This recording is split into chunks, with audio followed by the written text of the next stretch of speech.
طويل الشوق يبقى في اغترابي ثقير في دفاع کردن از امی گپا و دعوت حق ای برای خود چیست؟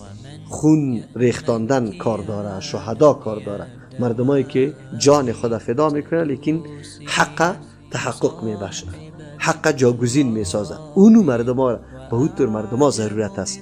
الله که سری کسی انعام میکنه تا کی صفتا نباشه انعام امو طور سری کسی نمیه.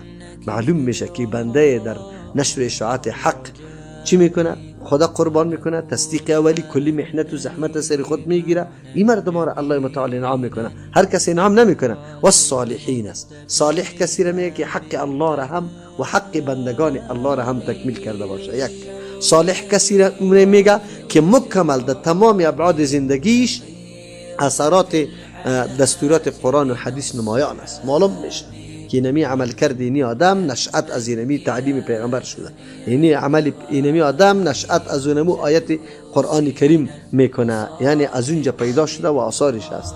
اینی طور آدم صالحین است. الله این طایفه ها را منعم علیهم کرده، یعنی الله سرشان انعام کرده. مراد از انعام کدام انعام است؟ انعام خورد و نوش نیست، انعام زندگی دنیا نیست.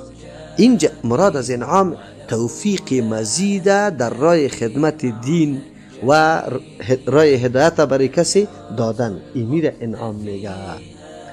الله که چهار طایفه را میگه که ما سرش انعام کردیم، مراد از این انعام مادی نیست، این انعام معنوی است.